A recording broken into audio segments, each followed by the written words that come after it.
बहुत सारे किसान भाइयों की मन में एक डाउट रहता है कि रोपाई के समय में कौन सी खाद डालूं मैं। देखो 20-20-0-13 डालूं या 28-28 ग्रोमर डालूं या 18-40 DAP डालूं, उसका मन में बहुत सारी डाउट रह जाता है। क्यों? उन लोगों ने कौन सी खाद डालने पर अच्छा रिजल्ट आएगा उन लोगों को पता नहीं होता। तो आज मैं आपको प्रूफ के साथ बताने वाला हूँ कौन सा खाद रोपाई के समय में एकदम सही रहेगा। तो चलो हम वीडियो को शुरू कर लेते हैं। तो देखो उसमें देखो जो 20-20-0-13 होती है उसमें देखो 20% होती है नाइट्रोजन और 20% होती है फास्फोरस और 0% होती है पोटास और 13% होती है उसमें सल्फर। और देखो 28-28 में होती है 28% होती है नाइट्रोजन जिसको हम यूरिया बोलते हैं और 28% होती है फास्फोरस। और जो हमारे 18-40 DAP में 18% होती है नाइट्रोजन और 40% होती है फास्फोरस। तो देखो हमको क्या रोपाई के समय में डालने वाले हैं खाद, और रोपाई के पहले से लेके लगभग 20-30 दिन तक हमको ज़्यादा कल्ले की ज़रूरत होती है। जितने ज़्यादा कल्ले आएंगे उतने ज़्यादा हमारे जो कल्ले होगा, और जितने ज़्यादा कल्ले होंगे उतने हमारे प्रोडक्शन होगा। तो इसलिए मैं आपको देखो उसमें जो नाइट्रोजन होती है वो नाइट्रोजन क्या करता, हमारे जो पौधों का शुरुआती जो बढ़वार है उस बढ़वार को लाने के लिए हेल्प करता है। जिसमें देखो नाइट्रोजन देखो जो 20-20 में है 20% है, एकदम सही है।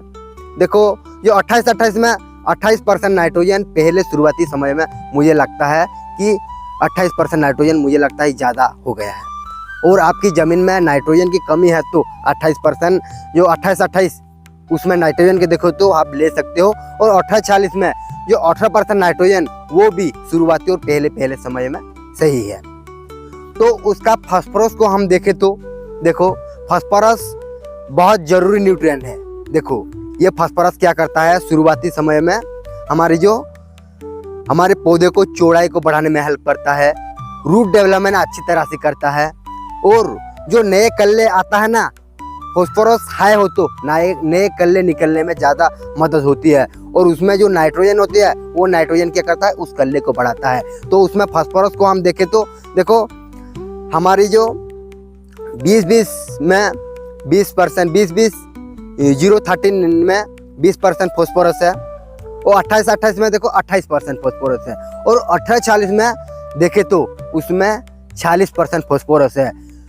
उन दोनों में फास्फोरस ज़्यादा है तो देखें तो हम 18-40 में फास्फोरस ज़्यादा है।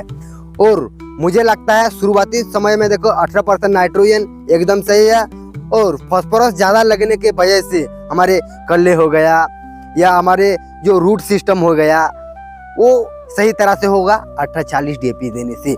इसलिए मैं 18-40 DAP को सिलेक्शन करता हूँ। देखो उसमें हम देंगे तो 28-28 लेंगे तो 28% नाइट्रोजन होने से देखो ऊपर की तरफ ज़्यादा बढ़वार ले लेगी। छोटे पौधे में कम नाइट्रोजन चाहिए होती है। देखो 28% नाइट्रोजन ज़्यादा बढ़वार ऊपर हो जाएगा। और कल्ले को देखेंगे तो 28% नाइट्रोजन। उस समय मुझे चौड़ाई का बहुत ज़रूरी है लगता है, इसलिए मैं 18-40 DAP को ले चुका हूँ। और देखो और जो देखो 20-20-0-13 में जो वो 13% सल्फर है, वो सल्फर भी हमारे धान की फसल के लिए बहुत इम्पोर्टेंट है। तो आप ऐसी एक खाद ले सकते हो जिसमें 18-40 के साथ सल्फर हो। ऐसी एक कॉम्बिनेशन आप करके देखो सल्फर लो, ऐसे कॉम्बिनेशन करके तो बहुत मुझे बढ़िया होगा लगता है। और इन तीनों खादों को मैं देखूं तो सबसे ज़्यादा और अच्छा रिजल्ट रहेगा 18-40 DAP का। और मेरे हिसाब से आपका भी राय क्या है, आप कमेंट से ज़रूर बताइए। इतना था हमारा वीडियो। रोपाई के समय 20-20-0-13 सही है या 28-28 ग्रोमर सही है या 18-40 DAP सही है, इसके ऊपर वीडियो। तो वीडियो आपको कैसा लगा ज़रूर आपने कमेंट माध्यम में बताइए। और वीडियो अच्छा लगा तो ज़रूर लाइक कीजिए, चैनल को भी सब्सक्राइब कीजिए। तो रहते हैं किसान भाइयों, नमस्कार।